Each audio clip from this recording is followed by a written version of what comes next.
you.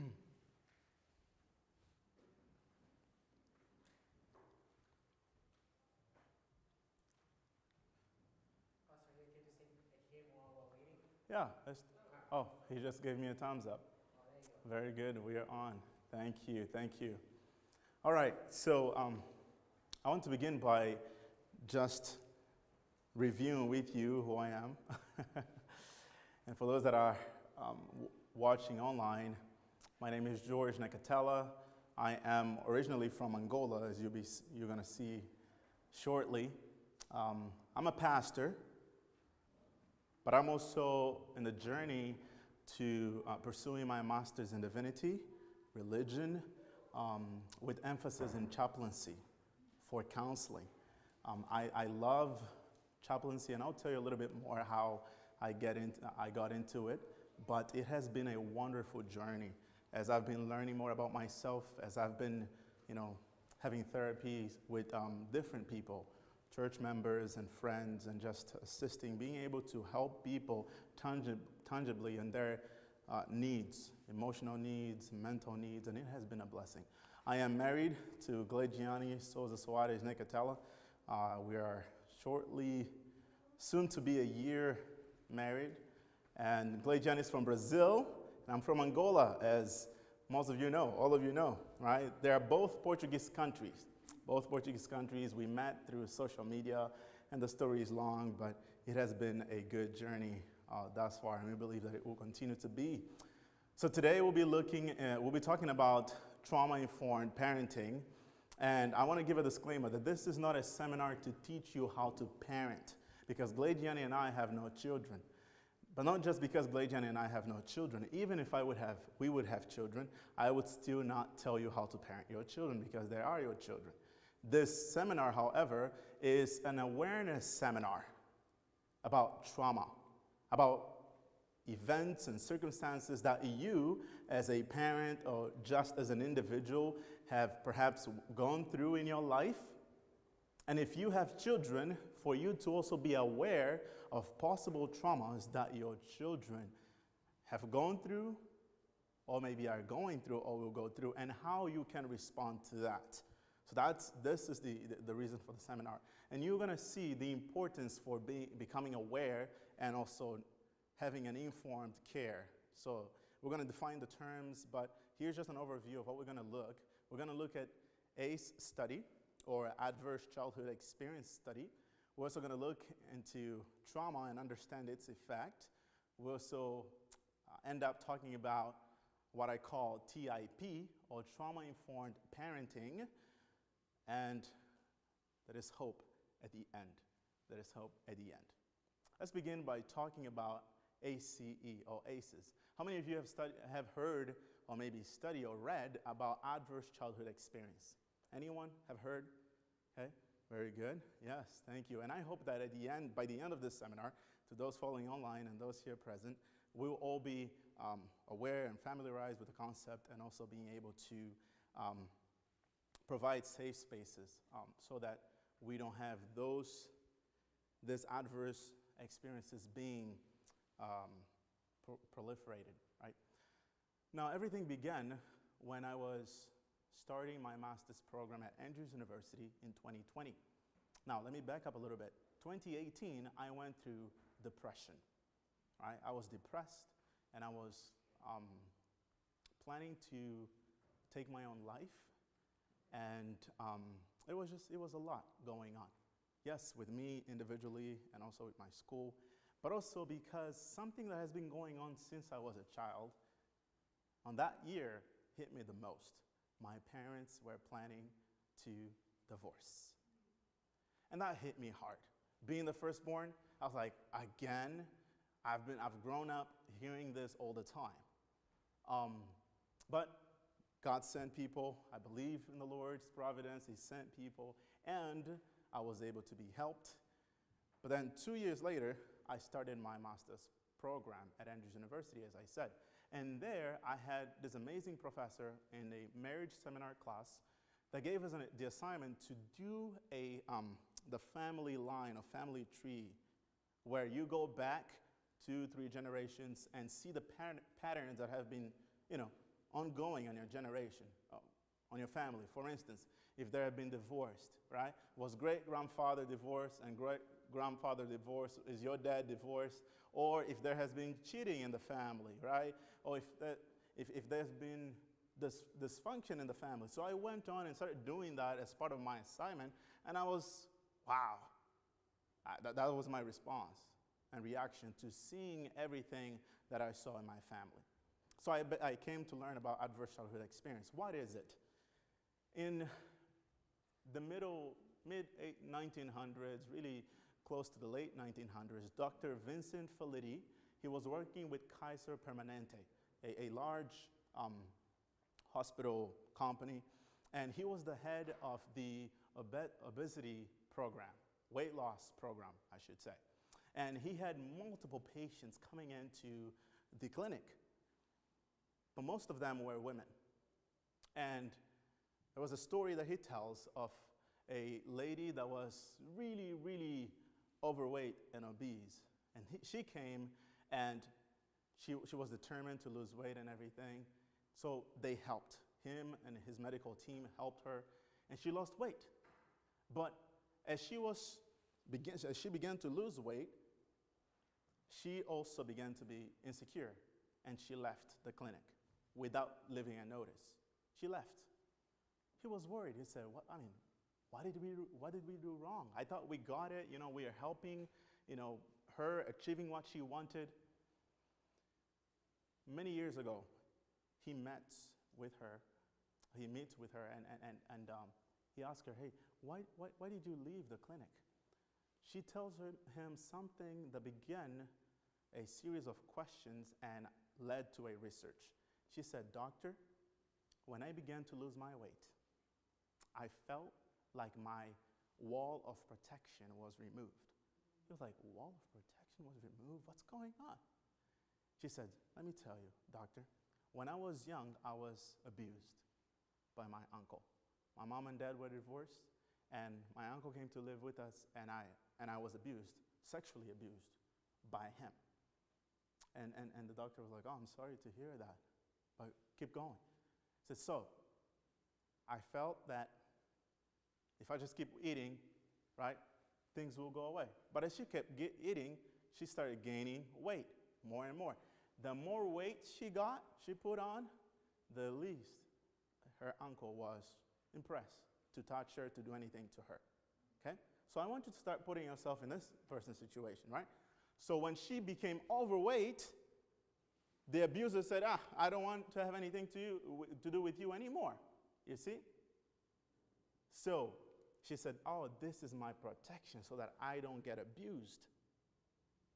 And she said, when I began to lose my weight, doctor, I felt like my wall of protection is being removed. That was something that led him to say, wow. Her experience in life, in childhood, this sexual abuse really impacted her. So much so that led her to become obese and even leaving the clinic, which, for the help that she first sought for in the first hand. So he started then to ask or to wonder about what is the relationship between experiences that people go through in life and in relationship to health. Is there any relationship at all? So he didn't know it. So he said, well, I'm a doctor. He was curious about that, and they began researching. He joined hands with Dr. Robert Anda from the CDC, and they began researching. They got about 17,000 people, that 17, right, 17,000. And they asked them about 3 major sections of questions, which you see on the screen. They developed a ACEs adverse childhood questionnaire, and they asked 10 questions in 3 main categories. The first one, abuse. Was there any abuse? Physical, mental, sexual abuse growing up. Now, I won't ask you to do this, but as I'm going through this, I want you to just think about your own life, if perhaps any of these things went through, because it's going to be important, significant when we put it all together. Was there any physical, emotional, sexual abuse? To every yes, you assign a 1 point. a score of 1. You understand? To every point. So if there was a physical abuse, you say yes, that's 1 point, okay? And 0 to the other ones, whatever it is. Was there any neglect? Were you physically or emotionally neglected? Was there any household dysfunction, mental illness of a parent or somebody in the house? Was anybody incarcerated in the family? Was mother treated violently? Was there physical abuse in the house, right? Or beating, I should say. Was there drug or substance abuse? Or maybe, was there any divorce in your family? They came to see that about half of the people that they researched had admitted that they experienced at least one ACE in their life. And then, about a quarter of the people, they said that they had experienced more than 3 of these categories there. So what they found, what they did next was they correlated this ACE score, right, for every yes. They added the points, and then they correlated that with health outcomes. And what they found was absolutely striking. First, they found that ACE were common, that many people had experienced adverse childhood experience. It was common, not just among middle or among lower class people. In fact, the people that they were doing this research with, they were middle class and above. So, common. Second, there is a dose-response relationship between adverse childhood experiences and health outcomes, meaning that the higher an individual's adverse childhood experiences, the worse was the individual's chance to have very severe health outcomes. What are these health outcomes that they found out? Here it is. Lack of physical activity, severe obesity, heart disease, smoking, diabetes, cancer, alcoholism, depression, stroke, right? Drug use, suicide attempts, COPDs, missed work, STDs, broken bones. I mean, you say, really?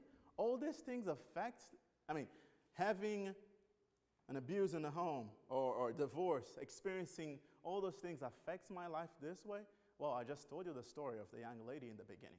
How abuse, what she went through, led her to just begin doing what she did, eating, became overweight, and that was her protective wall or wall of protection. So, multiple research, and today the United States health system seeks to track adverse childhood experience to patients in order to see how to better provide care for them. Now, I want you to just think, what if the young lady's parent or mother that I told you the story would become aware that whatever situation that is going on in the house could potentially affect the life of her daughter for the rest of her life?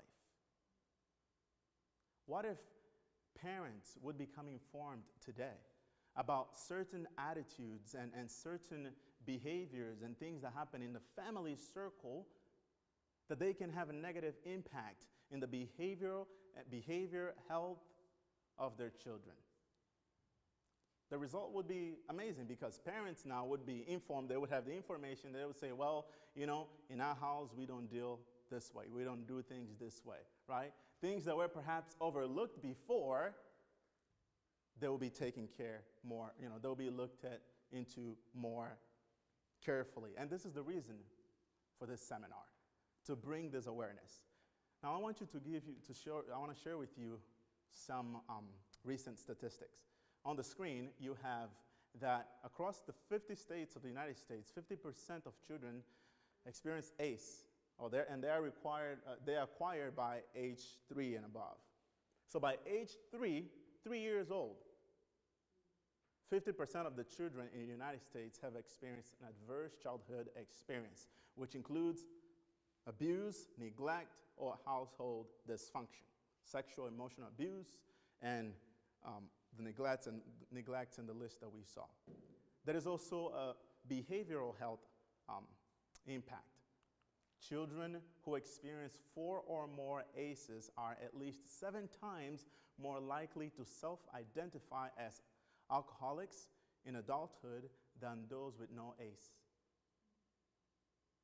And they also found that there is a 20-year lifespan decrease for children that have experienced 4 or more adverse childhood experience. There is also a physical and behavioral health effect, right? And here's what they found. Children who experience 4 or more ACE are nearly 4 times more likely to develop lung disease in adulthood than others with no ACE.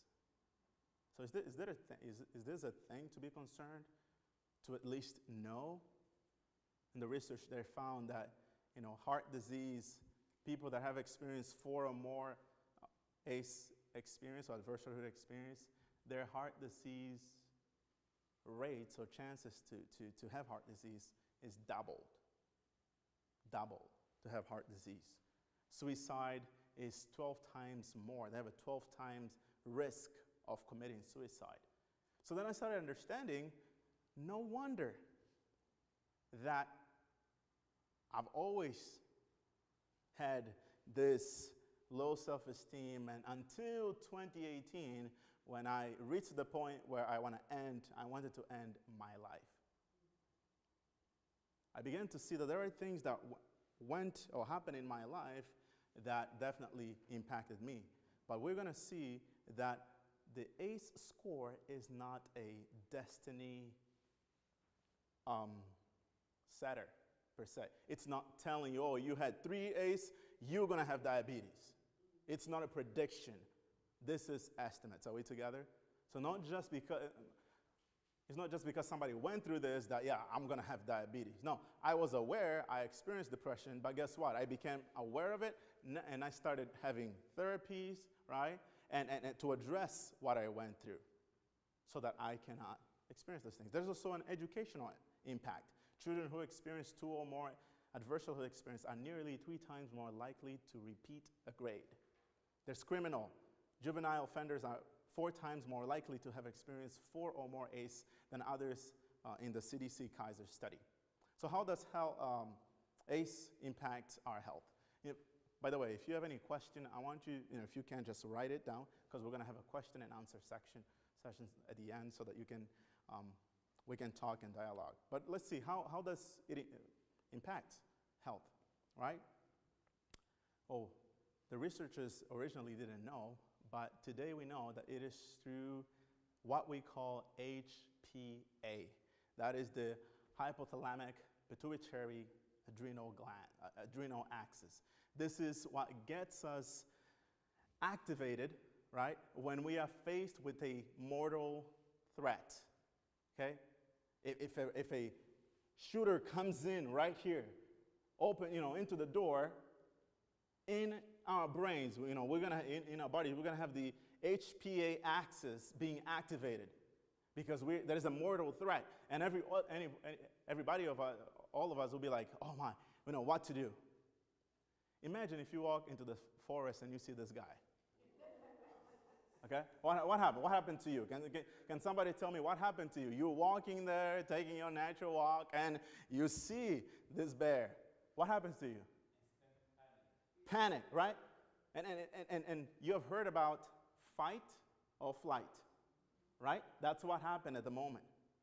But have you heard about freeze? Yes. Yeah? Yeah?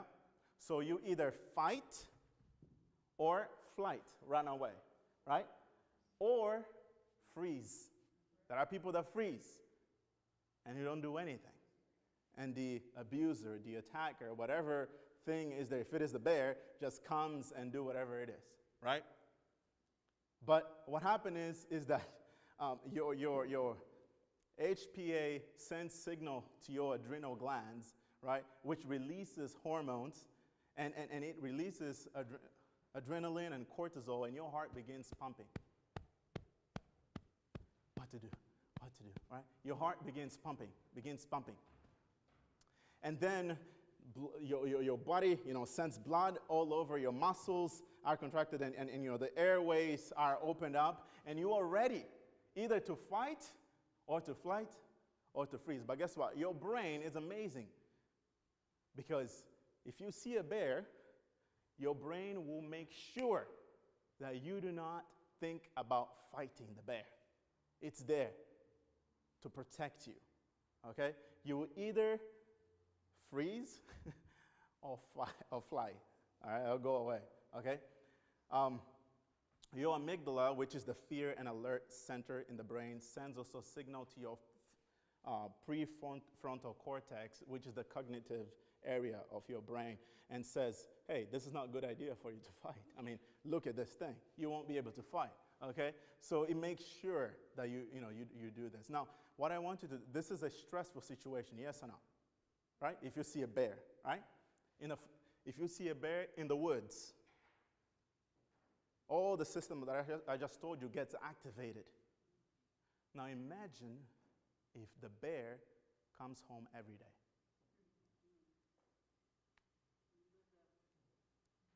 Every single day, your system is being activated, and it wears out.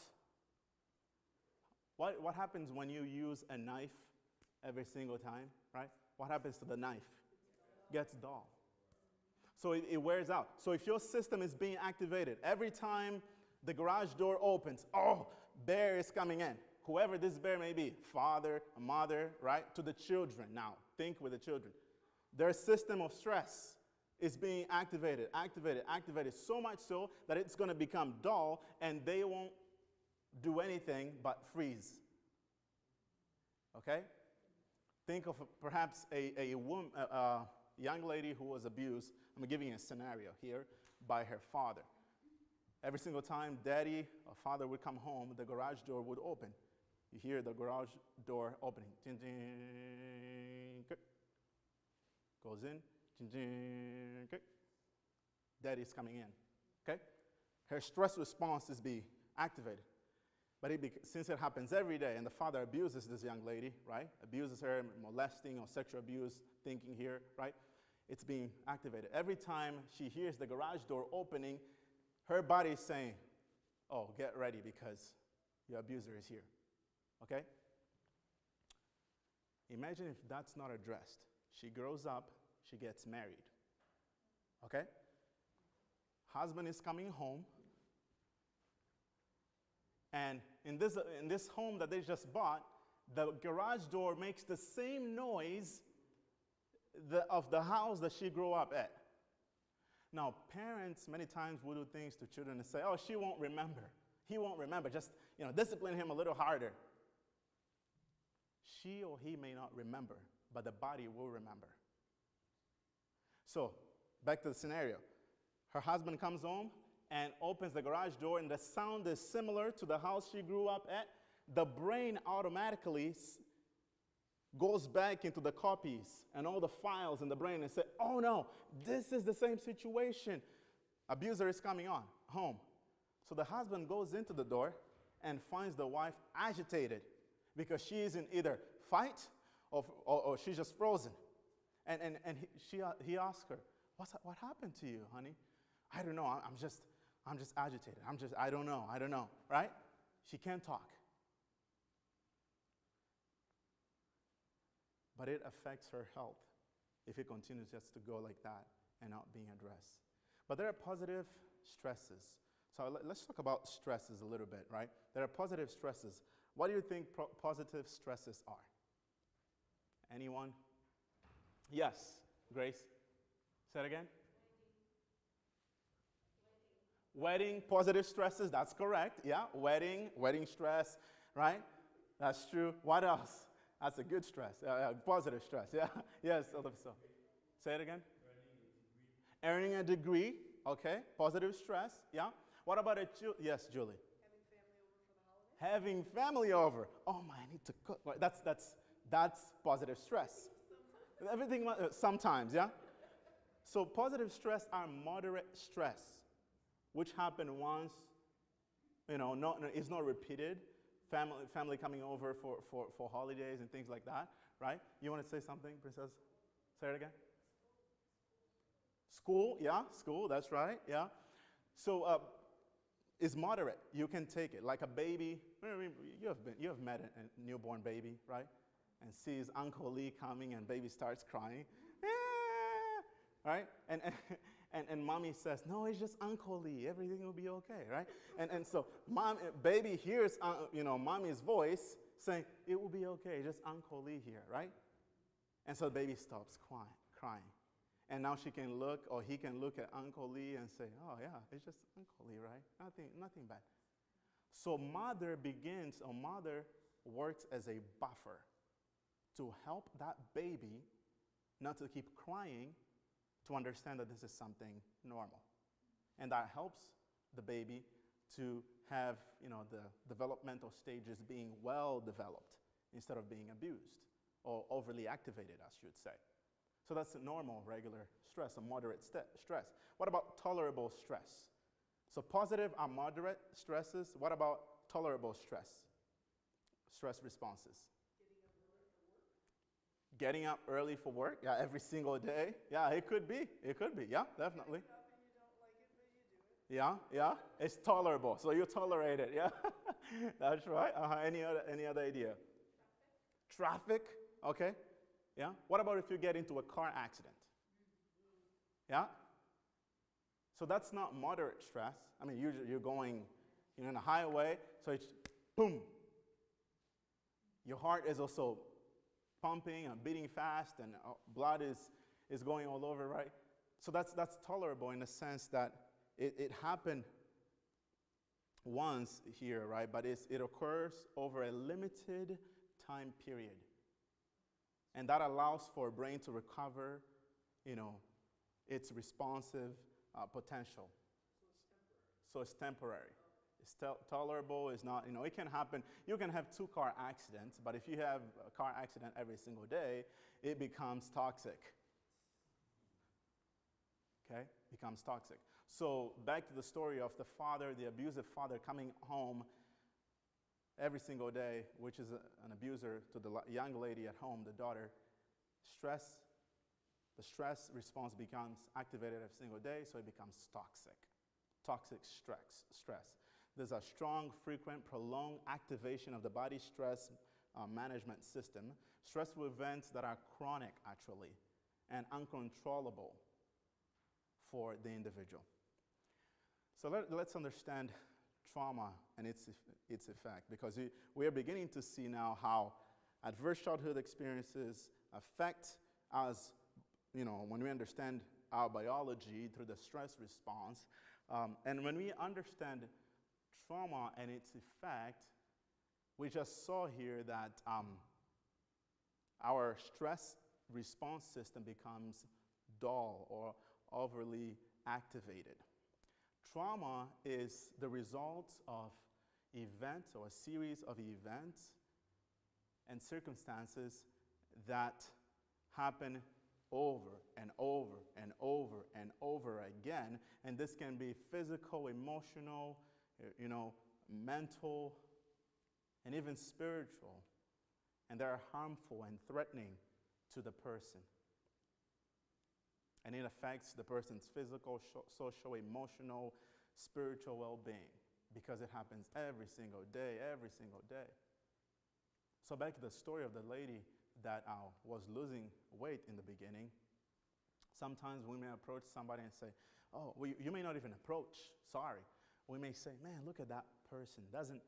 He or she doesn't care for himself, Look at him, poor him or poor she. And we are so quick to judge without understanding the person.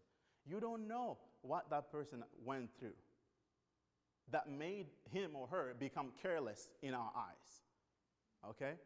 In our eyes, it seems like, well, he is so careless, she is so careless. You don't know. So careless, she is so careless. You don't know.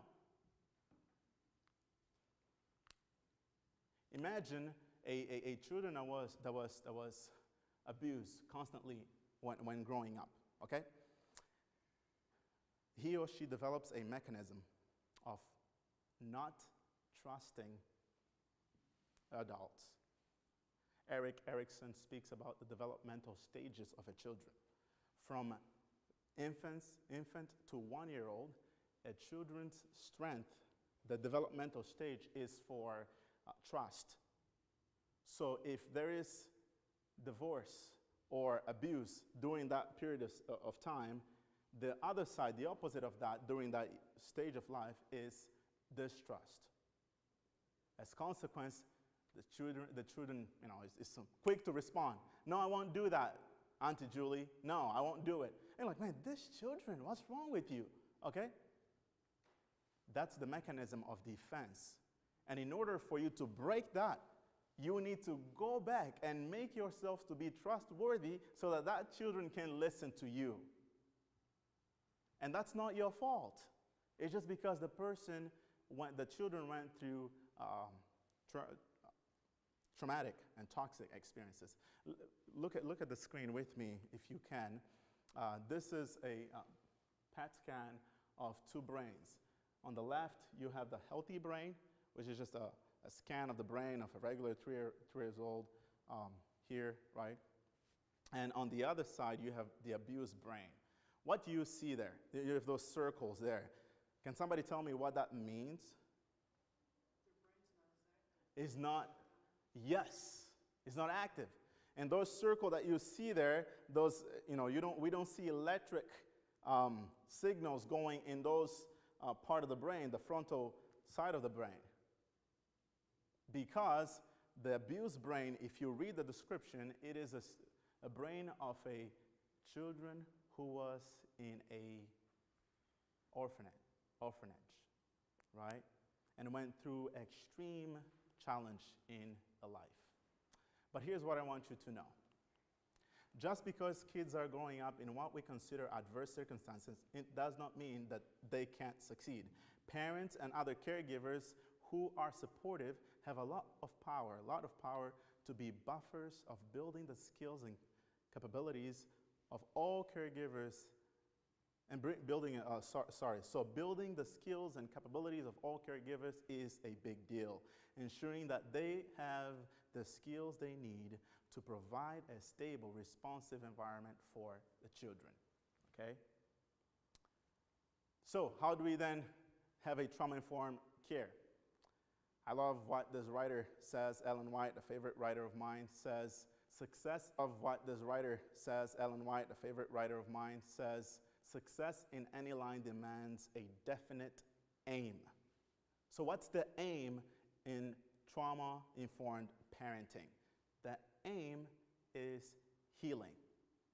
If you have experienced trauma, or if perhaps you have experienced a divorce and you have children, or maybe you grew up in a house that had that situation, now you are aware of how it affects a life of a children. Behaviorally, physical health, mental health, right? Now you know. So now what you need to do is to have an aim to say, yes, these things happen in my life or in the life of my children, but how can I help them experience healing? Maybe there was death in the family. That's traumatic. So how do you help your children to have a healthy environment so that they can continue to develop and grow, right? Children have been harmed in relationships, and they will experience healing in nurturing relationships, not without relationships. They just need to have healthy relationships. Karen Purvis says, you cannot lead a child to a place of healing that you have not been yourself. Can you? You can't. I mean, if you haven't experienced, and here's the other way. Let me put it the other way for parents, okay? Deregulated parents cannot regulate a deregulated child, okay? An overly activated parent cannot regulate an overly activated child. If a child is screaming, okay, came out of school and slammed the door, you know that your son or your daughter normally doesn't act that way. If he or she came into the house and slammed the door, what would be your natural response? Tell me as parents, if you have children. Or if you don't, maybe you're an uncle, an auntie, I don't want to put you in the spot, but just tell me, if you just saw, you were inside, everything is quiet, and there comes this little guy or this little girl, and just open the door and bang, slams the door. What would you say? First reaction would be, what's going on? Yeah. A tone of authority. What's going on? Hey, where do you think you're going in? Where do you think you're at? Right? Just coming in, slamming the door like that, right? That's the normal response that we would have, the first response. But the children is deregulated, stressed. And the parent then responds in a way that is also deregulated. And as consequence, the child says, you don't even care, right? He or she may not tell you that, but that's how they're going to feel within themselves, that you don't care, that you don't understand them. So,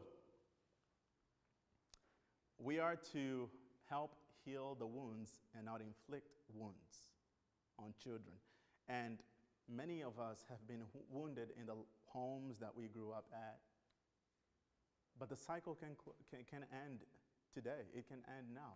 We may not be able to do it ourselves. Maybe we'll need a follow-up counseling session, right? But the cycle can stop so that our children don't have to experience the same thing. Trauma-informed parenting means parenting the whole children, taking into account past experiences, understanding, hey, let me just put a list of my children, what they went through that I'm aware of, okay?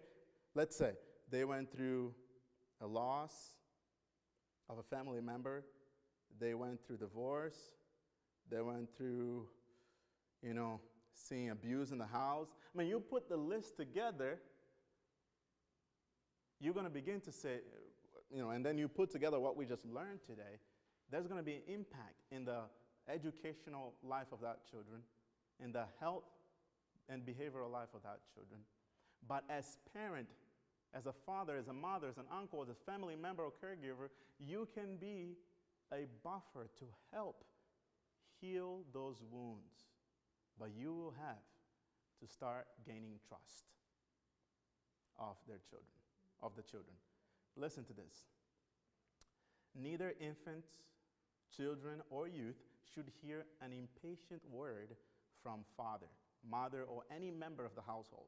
For they receive impressions very early in life, and what parents make them today, they will be tomorrow and the next day and the next day. The first lessons impressed upon the child are seldom forgotten. The impressions made on the heart early in life are seen in after years. They may be buried, but they will seldom be what? Obliterated.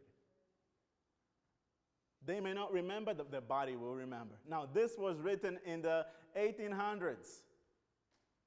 Scientists didn't know yet. That's why I love this author. So there is hope. There is hope then. How can we put this into practice? Now, it is very hard. My mom used to scream at me all the time. I love you, Mom. All the time. Okay? I'm the firstborn, and I was a very difficult child to deal with. I admit that. And I'm not just saying this to sound nice. I was disobedient, okay? I have scars in my body because I went to steal people's things, okay? And I had to throw myself over the roof because I didn't want to get caught. But I was bad. So my mom would always tell me, scream at me, George, what are you doing? And today I tell my wife, when we got married, I said, I don't like, if you need to call me, please come at me, to me. Don't scream at me. Because whenever you scream at me, and I'm telling her that. Now, why am I able to tell her that? Because I'm aware what triggers me. So I'm telling her, whenever you scream at me, and I'm in the other side of the house, and you're in the kitchen screaming at me, I feel like I've done something wrong, and that trouble is coming. When I told her that, she was like, wow, okay. Yeah, I won't do that. So when I need you, I'll go until where you are. Oh, can I talk to you? And I'm like, yes, definitely. I'll leave whatever I'm doing to go and talk to her. Now imagine if I would just say, oh, she doesn't need to know that. I mean, that's my weak spot. If she knows that, now I'll become weak. No, I won't tell her. Then one day everything is as good, and she's on the other side of the house, and she calls me, George. And I come over to where she is upset because I was not aware of what triggers me. So here's what you can do. This is not the solution. This is how you can start addressing if there was trauma in the house, and even just something to take with you. HOPE, I use it as an acronym. First, have self-control. Have self-control, okay?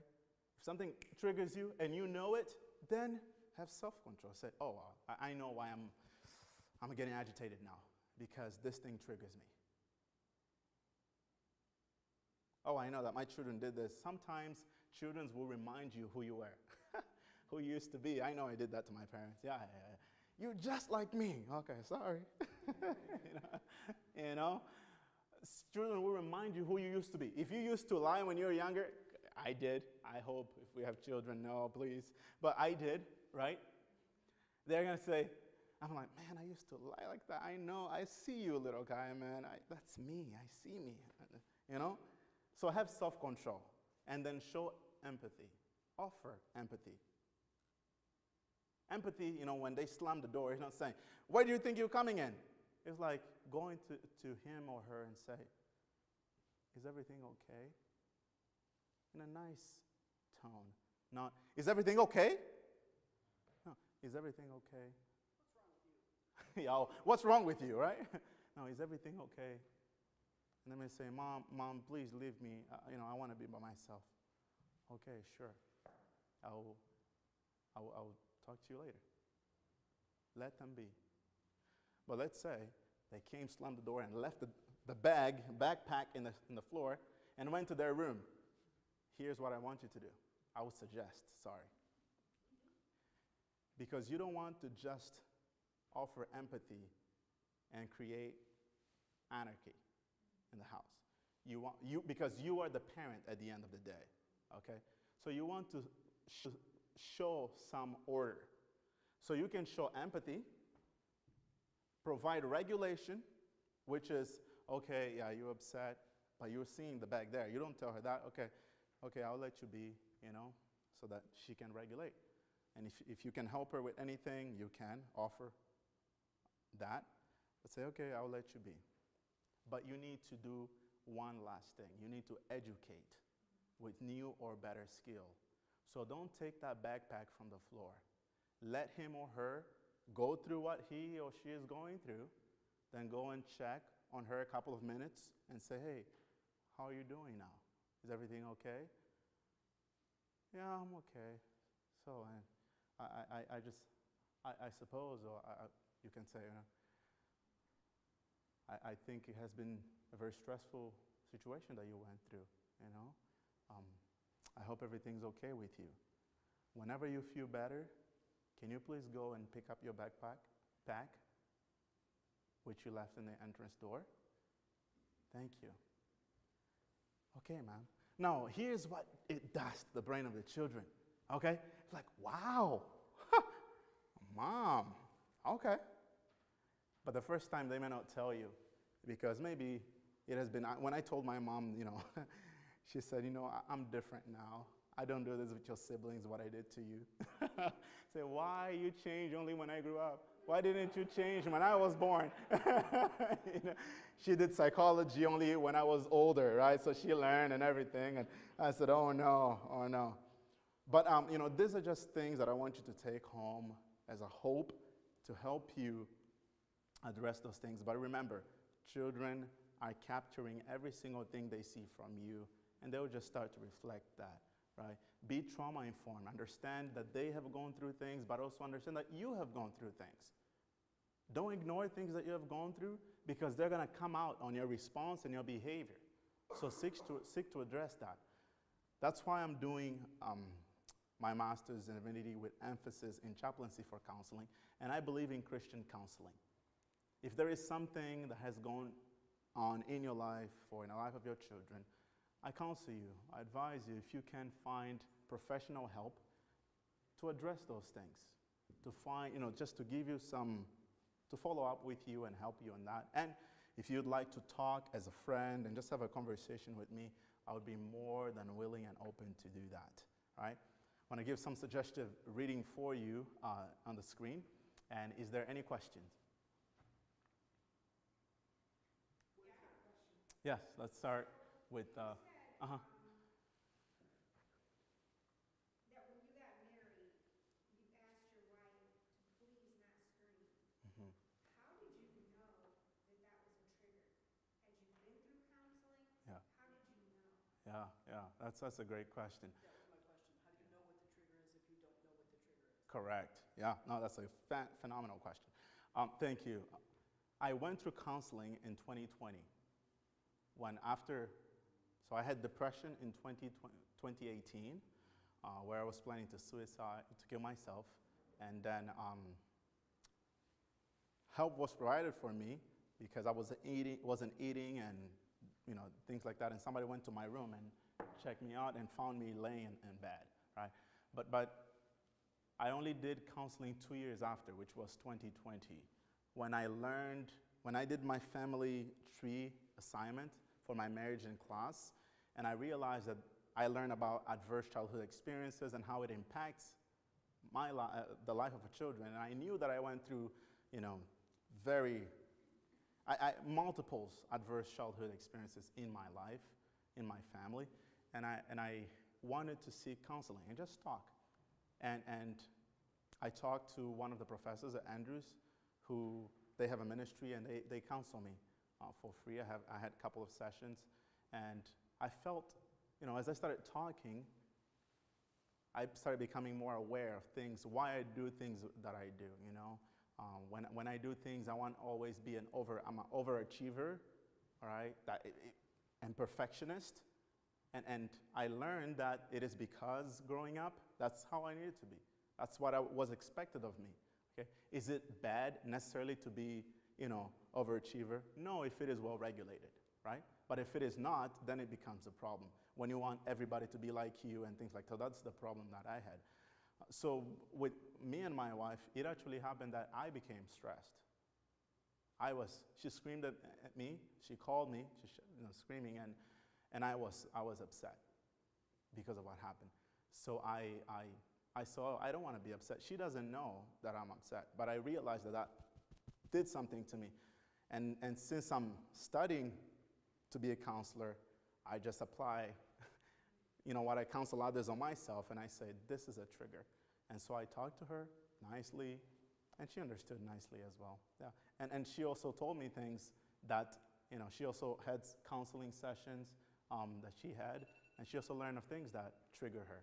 And today I know how to, certain things I should not do or say, certain jokes, there are certain jokes that she doesn't like because it reminds her of, certain things that happen in her life. So, yeah. So just awareness. Awareness is very important. Yeah. Any other question? I hope, did it answer the question? Okay, thank you. Yes, Elder Basel, and I think I saw your hand too, or no? Okay, so Elder Basel, and okay, go ahead, Austin. Thank you. I was wondering if you can elaborate on when you said provide regulation. Yeah, provide regulation, right? Which is in the hope. Let me go back here. Very good. Provide regulation. So if a children, in the same example, right, the children came home and left the backpack in the entrance of the house, and he or she is there like, oh no, I'm just upset, and saying things there, right? You can go there and offer sympathy and also provide regulation to regulate her behavior. Let's say if she's screaming, okay, you say, hey, I don't know what you went through, but you don't have to scream, okay? You don't have to say, stop screaming, and I'm regulating you, okay? No, that's, yeah, the screaming to stop the screaming, that's not regulating. That's just inflating and keep adding, putting more sticks on the fire. Yeah, so just pretty much helping the children deal with whatever situation he or she is going through in a way that you lower yourself to the level of the children. Not for you as a father or a mother to become the sibling, because you're still a father and a mother, but you want to understand him or her like a 3-year-old does not understand the same way a 9-year-old understands. They are in two different levels of development in their brain. So you can say something on a 9-year-old and the 9-year-old may understand, but the 3-year-old is still fussing and saying, no. So you're like, why aren't you like your sister? Right? My mom, and she doesn't do this anymore, but she used to do this a lot, right? Where when I did something, why aren't you more like your brother? Why aren't you?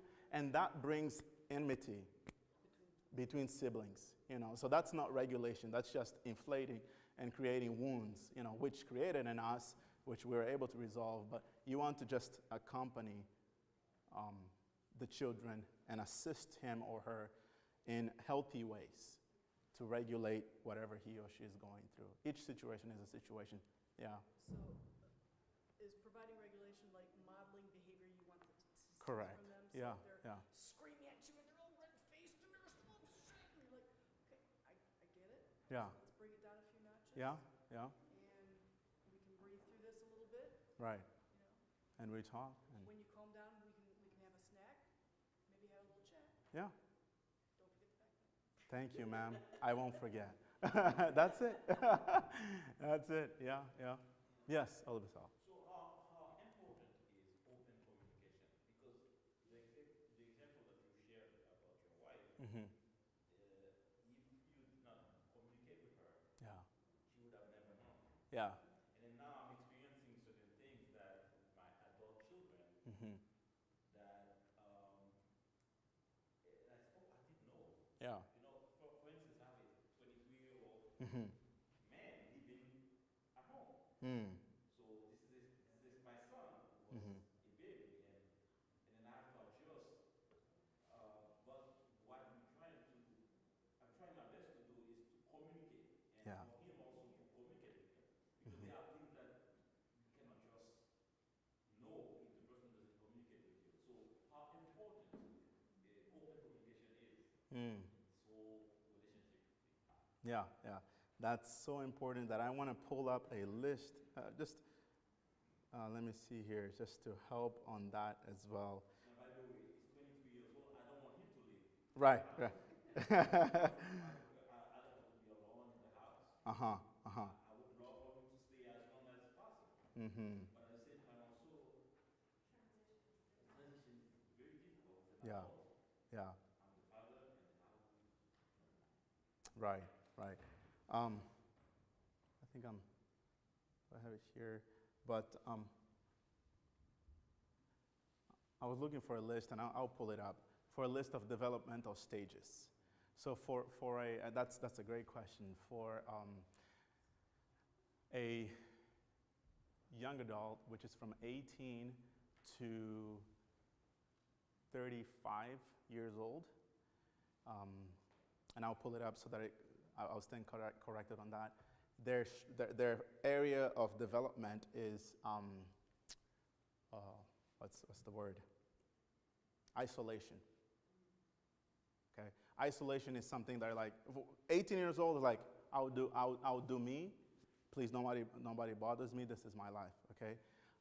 While below 18, from about 12 to 18 years old, one of their weak point is identity. That's the strength. They're searching for their identity, 12-year-old until 18. And the weak side of that is that they are confused.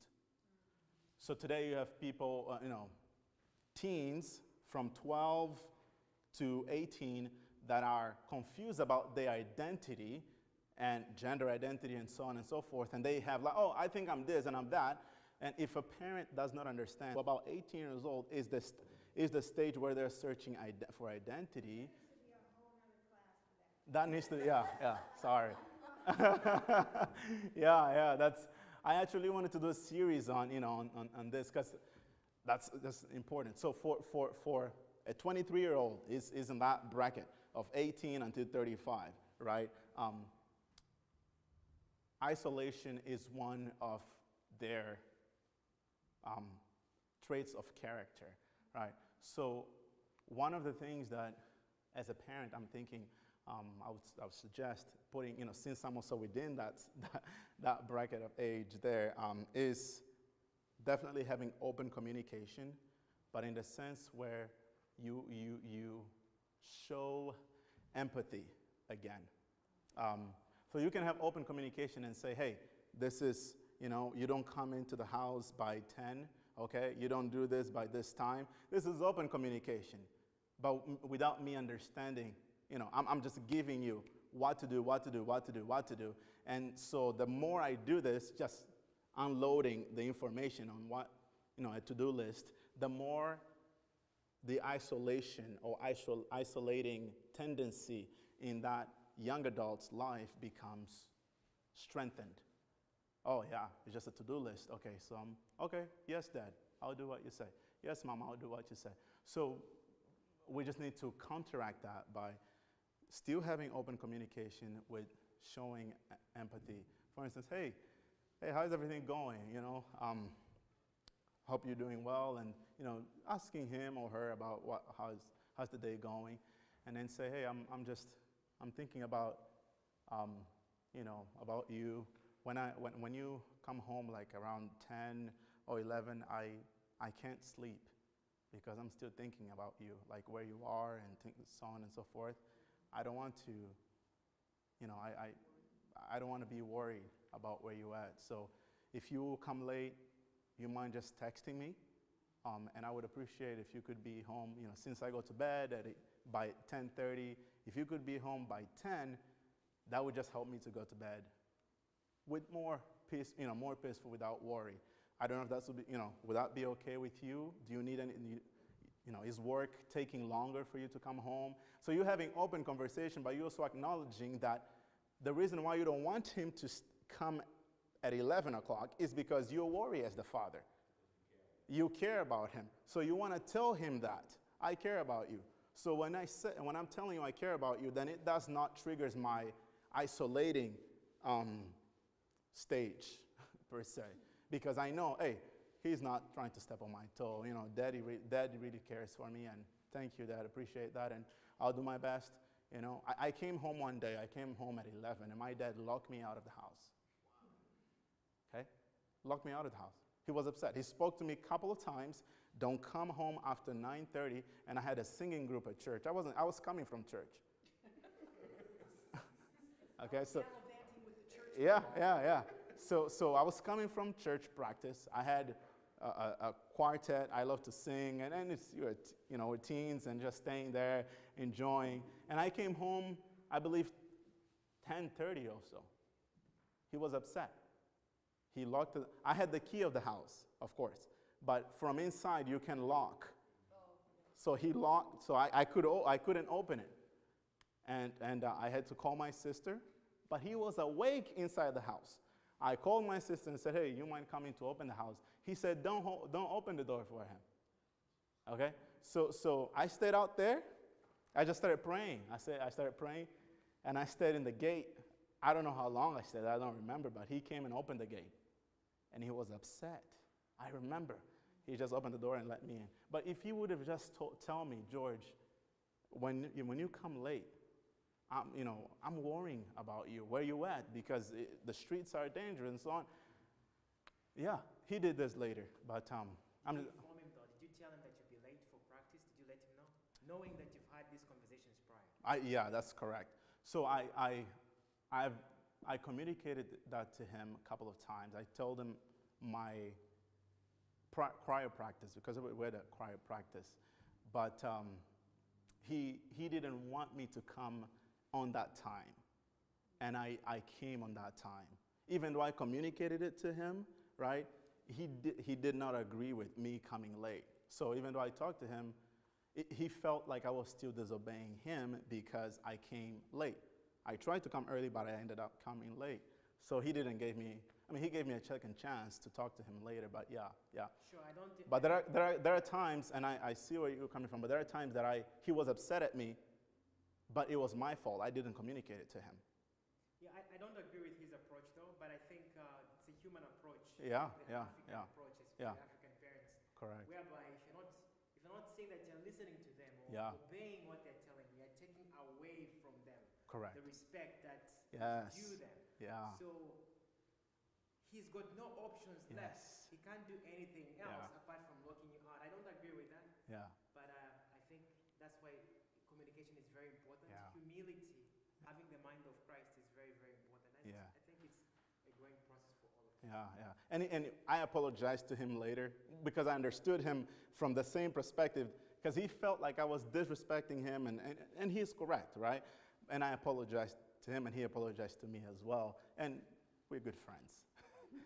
He's my father. I love him. Yes. Yeah, so, you know, just listening to you talk about, like the different stages Mhm. that kids go through. Yeah. This has been a really, really good session. Mhm. Because as parents, you just look at your kids, because you've been raising that kid since that kid was a baby. Mhm. And so I look at my kids the same way that I looked at them when they were small. Yeah. Yeah. And so as they transition through these different stages, Yeah.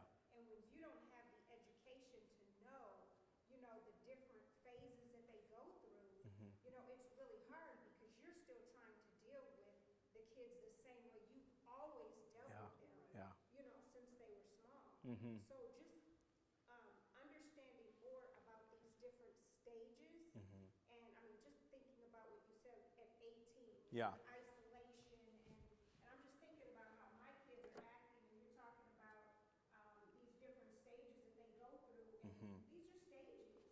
And so as parents, you can't continue to treat them the way you've always treated them. Right. You know, it's our job to learn more about these stages Right. and how to be better communicators Right. through those stages, because they're not the same people.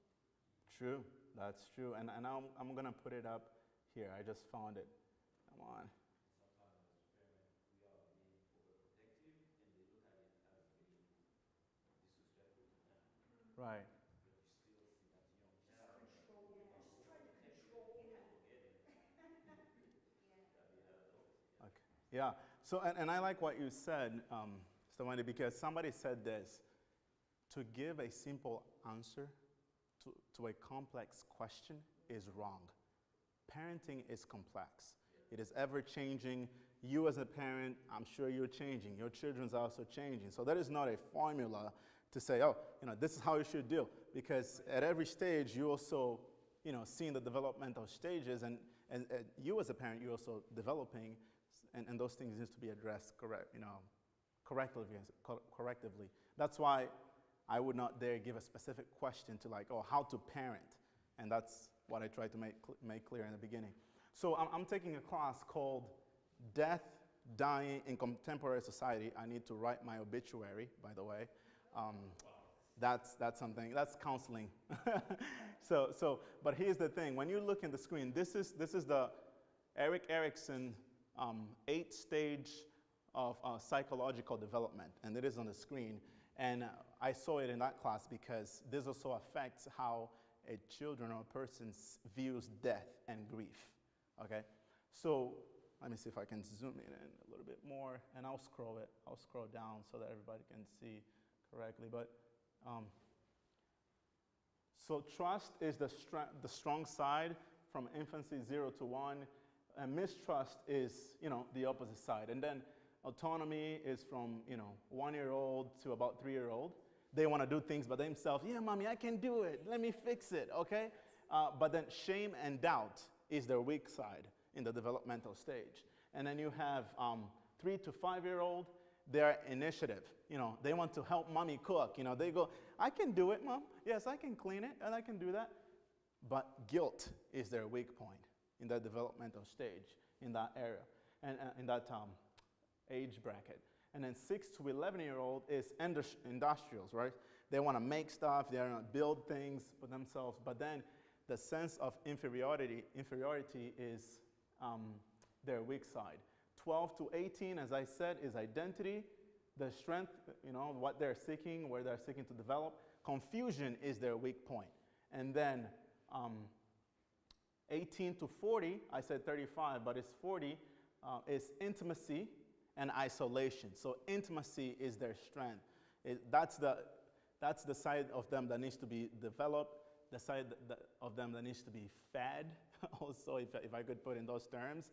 And then the opposite of it is isolation. If you're not intimate, right, in the sense of showing empathy, that's why I say showing empathy. If you don't show that intimacy, then isolation is like, hey, yeah, I'll do what you say, and when I pass 18 or 18 out, soon I'll be leaving, they may say too, right? And then 40 to 65 is generativity, or being generous, and then stagnation, like, just let me be, I'll do me, and things like that. And then you have the last one, which is integrity and despair. That's from age 65 to death. Yeah.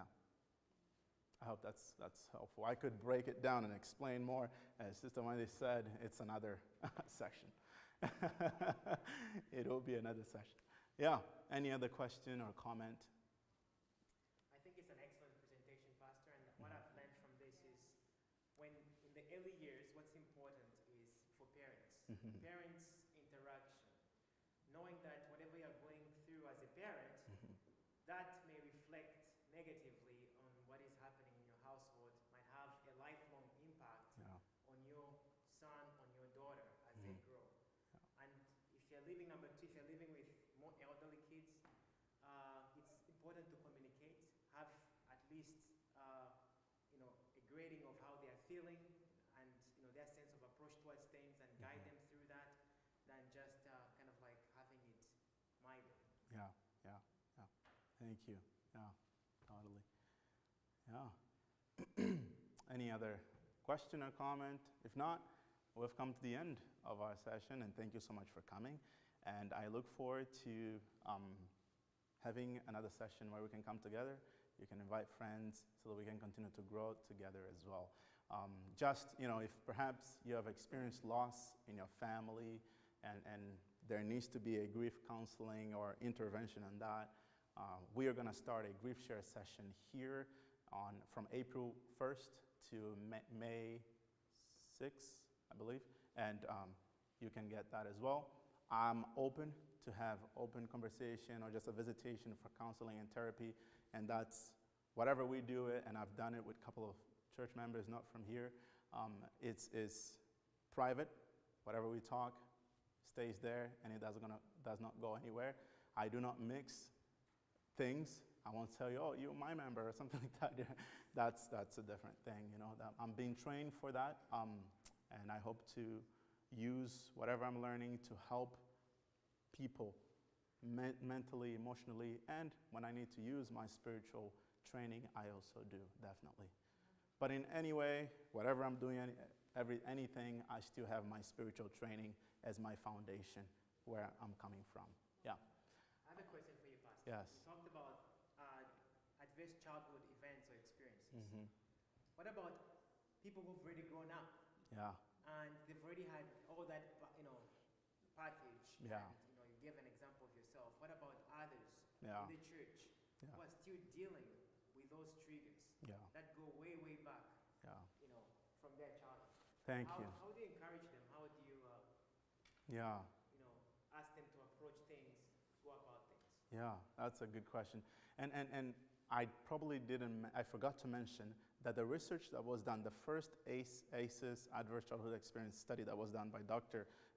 Vincent Felitti and Robert Anda, was done, the questions were asked to the patients if they experienced any of those three major categories before age 18. Before age 18, right? Now, after age 18, being older, I think, first of all, is becoming aware that there are wounds in my life that haven't been healed. And even though I'm a Christian, even though I'm a well-to-do professional working, yet there are things that still needs to be addressed. And just being humble to being open as well, to receive help from someone, right? And then understand that trauma may still happen. Okay? For instance, somebody may experience abuse while being married or divorce while being married, and that can still be traumatic. And that still will have results in the physical, emotional, mental, spiritual life of a person as well. So it's becoming aware that, okay, trauma can still happen, but how can I create a healthy environment where if I'm married and have children, traumas will not be inflicted here. But if traumas were experienced, how can we have a healthy, open conversation so that we can address this thing? And sometimes you may not need a therapy, a therapist to go through, a family may not need a therapist to go through, right? They may not. But in a sense, if the parent or the parents are aware, they can just sit down and say, hey, I want us to have a healthy conversation. We're not judging, but I just want to recognize that I have been very exacting, or, I've been very rude in dealing with you, and please forgive me for doing that. I mean, when my parents, I'm not used to, born and raised in Africa, I'm not used to having my parents admitting that they're wrong and telling me I'm wrong. I was wrong the way I treated you. I mean, this is unheard of. I didn't know how to respond, but that helped me to just grow more in love with them. So I think is just being aware that traumas will still happen, being aware of the traumas you went through, and seek help, or begin to being open to receive help. I don't know if that's... What's the role of the church to address our young people who are dealing with inferiority complex? Yeah. The 12-year-olds, 13, 14-year-olds. Yeah. Do we have any mechanisms in place as Yeah. a church Yeah. To help that group of people? And do we have any mechanisms as a church to help families Yeah. at a family level who are actually parents Yeah. Yeah. and parenting? Great. Yeah. So this is, and I was a little bit hesitant to share about this because I haven't fully finished the idea. But as of now, locally we don't have that.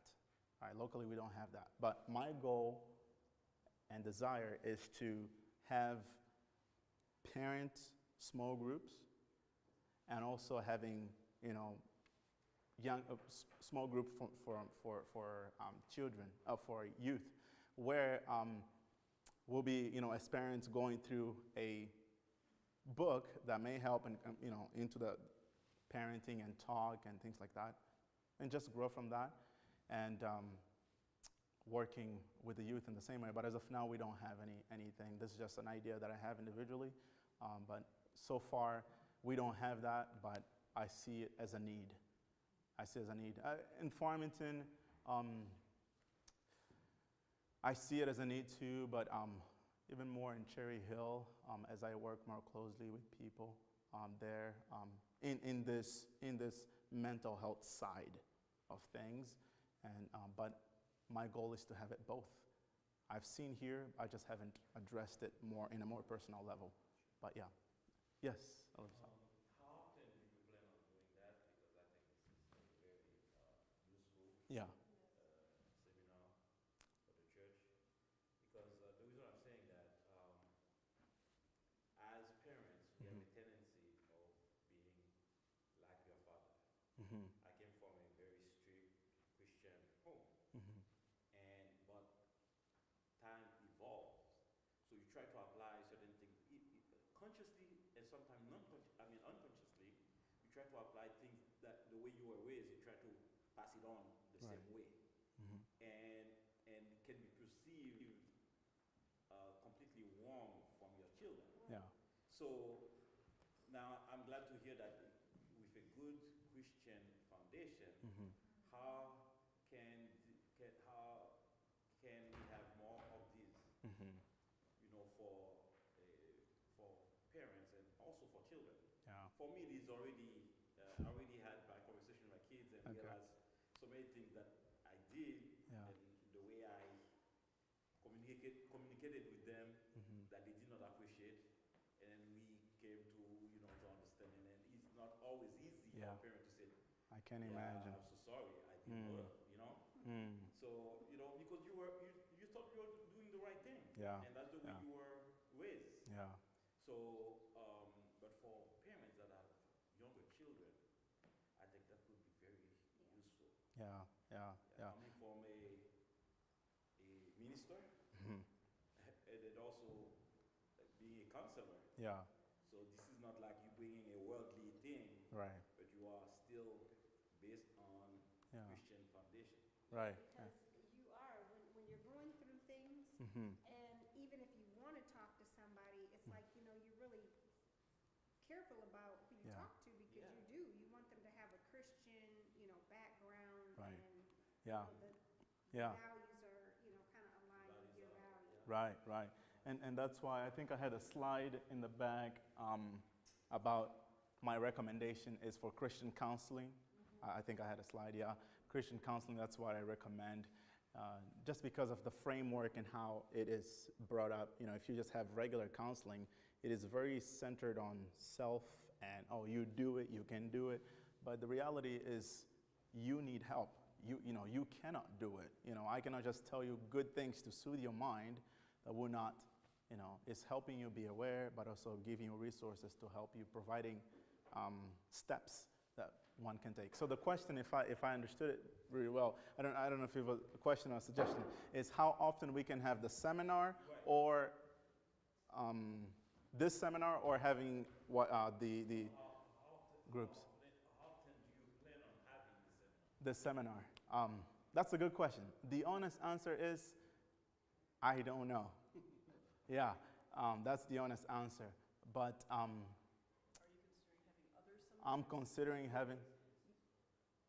Like this is awesome, Mhm. but maybe have a seminar focused on, you know, with parents who have grade school and maybe like preteen kids. Okay. Maybe parents that have like full-blown teenagers Yeah. that are full on into that teenage angst phase. Mhm. And then, you know, parents of adults, Yeah. you know? Yeah. I mean, because you have to take the kids at where they're at. They Yeah. can't change where they're at. Yeah. And they're going to be different. I mean, the way you parent a 16-year-old is way different from a 6-year-old. Correct. And, Yeah. and way different from a 26-year-old. I mean, Yeah. it's just, Totally different. Yeah. No, that's true. I'm definitely considering doing that, and I will put together. I have resources. I've been studying about this. Along with this, I was.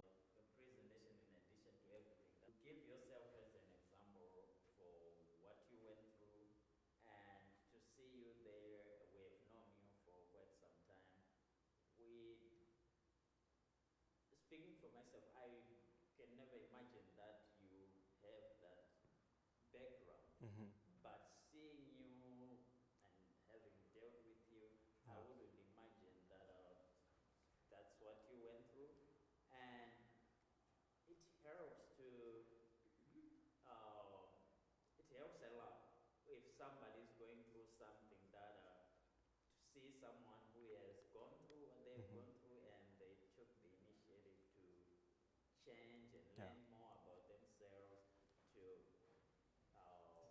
get to speed Yeah. with changing, compared to someone who just come and say, hey, you know what, if you have gone through some Yeah, stuff yeah. in your life, Yeah. you can do this and that, it will just seem like Correct. That's what the book said. Yeah. what Yeah. it is. Yeah. Yeah. right. this is what I studied. And that goes a long way, I'm Yeah. sure, in giving confidence Mhm. and evidence that this is quite possible. It's Yeah. doable. Yeah. And thank you. No, definitely. Yeah, and as that's the reason why I use the acronym at the end, there close to the end, because there is hope, right? I spoke with my mom about all these things when I was out of home, right? I left home just when I turned 18 years old, right? And I had experienced minor signs of depression when I was in Thailand. I had just left home, and I told Mom, hey, Mom, I think I don't know, I think I'm going through depression.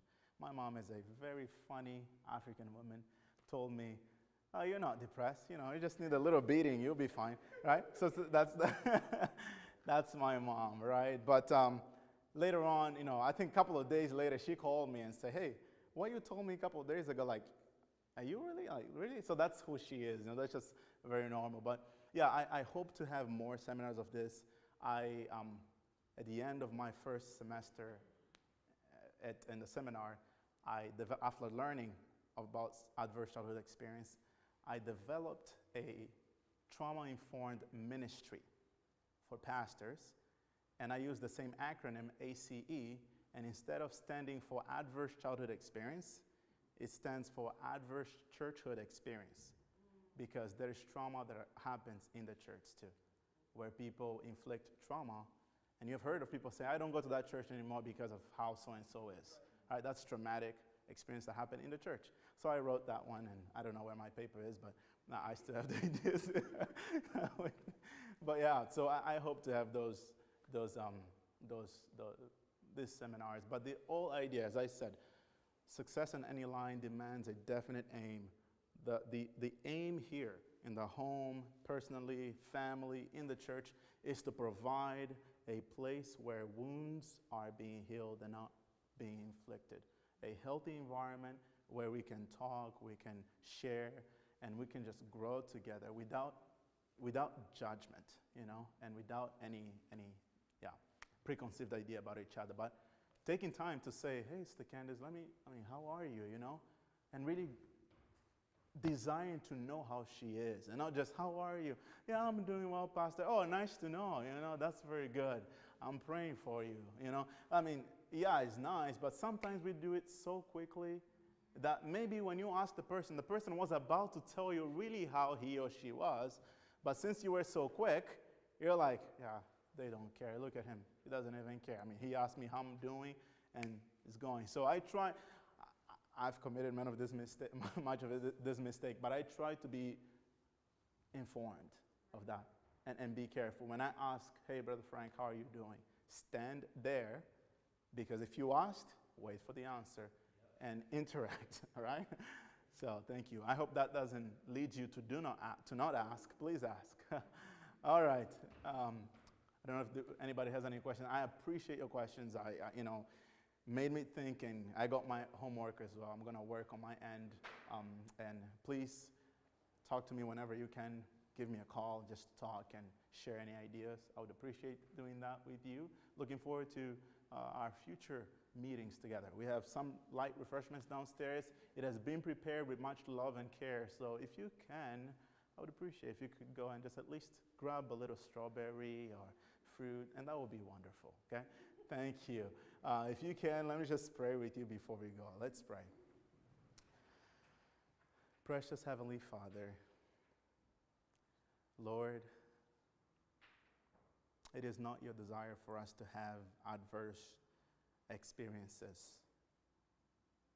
either for those who are going through right now, or for us who had it when we were younger, Lord. It is not your desire. And maybe when we went through it, or when we are going through it, we may be tempted to say, man, where is God? If he exists, why did he allow me to be abused and for me to go through this? And sometimes people cannot reconcile why a good God would allow bad things to happen. And sometimes we're afraid to ask these questions, Lord, but you allow us to ask. You gave us the freedom of choice to ask. And we thank you that you provide the healing that we need. We know that it is not your desire, your will for any of us to perish or to experience any traumatic experience, Lord, or any negative things.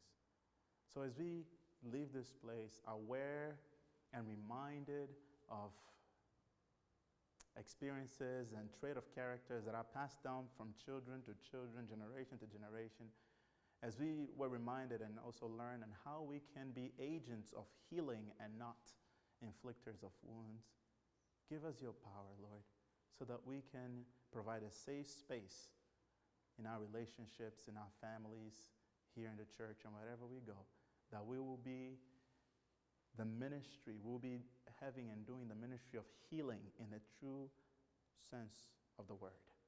We thank you so much, and we also pray for the food. In Jesus' name, amen. Thank you, and we'll talk. and visit downstairs. All right.